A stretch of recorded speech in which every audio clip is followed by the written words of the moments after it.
Hello guys, good afternoon guys. Guys, pupunta naman tayo guys sa isang site guys kasi na isang kampanya guys na yung truck nila ay ayaw umandar. Tapos merong error code na alternator not charging. Pero yung truck nila guys ay ayaw umandar. Kaya nagdala ako ngayon guys ng dalawang baterya at saka isang alternator para in case na yung ang problema ay alternator or battery. So ito guys ay 110 kilometers from Riyadh to the location.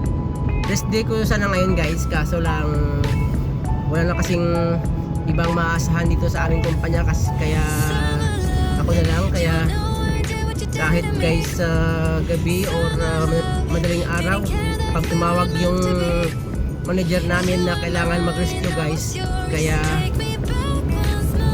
pinipuntahan ko kagad guys. Kaya guys, mamaya guys pagdating ko dun sa site guys, update ko mamaya kayo kung ano talaga ang problema guys. Okay guys,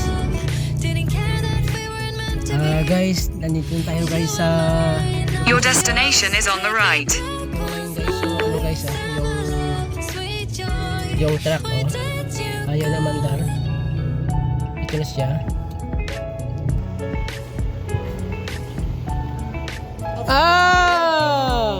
Ya Habib, ya Sadiq. How are you? Fine, fine. Mapi start alhin? Not starting. Not starting. Okay. Baterya. Okay. Ano sa guys, i-on ko. Wala na siyang ilaw, blackout na siya guys. Kaya change natin yung baterya para umandar. Ayan guys, yung baterya niya. Okay, I will check the voltage. Ayan guys, yung baterya niya guys, ito lang siya, 6 volt na lang, 6 volt na lang yung baterya niya, yung charge ng baterya niya. Clean? Okay. Ito na. Pressure low. May muskila hada baterya hada mafi. Ito na guys, pagtapos namin ng kabit ng baterya, ito na guys, meron isang ilaw. Ngayon, i-start namin. Wait lang, start ko muna. Yan. Nag-start na siya. Tapos, yung charging na, tingnan natin kung meron siyang charging. Alternator does not charge. Not charging. Meron siyang port code na alternator not charging. Engine. 1 minute.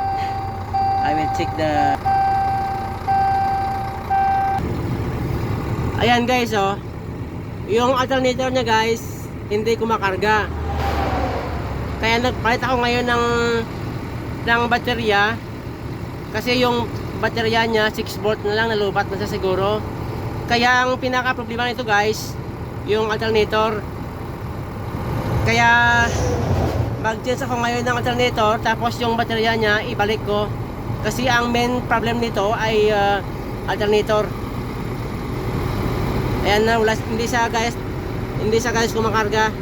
24 volts lang guys. Kailangan dapat nito kapag umandar siya, dapat yung dito, yung voltage dito ay 28. Ito ay 24 lang. Kaya ang problema nito alternator guys.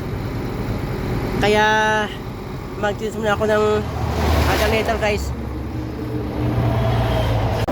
Ito guys, buti na lang guys, meron akong dalang alternator. Kung wala, nako, akala ko nga yung problema lang ay baterya.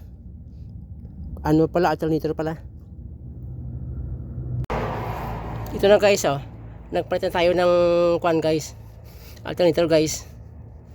Yan siya guys, yan.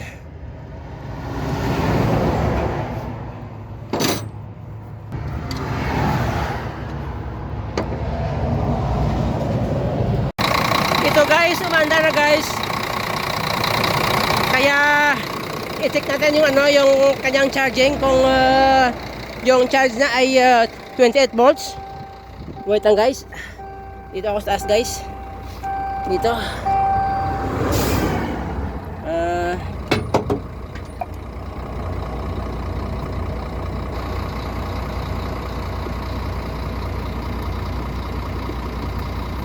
Yun.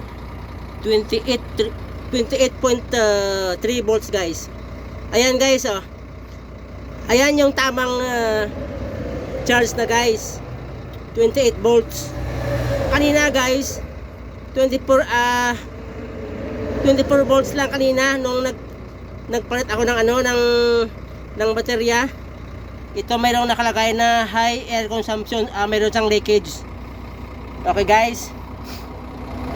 Kaya confirm guys, yung problema nito ay alternator. Okay guys.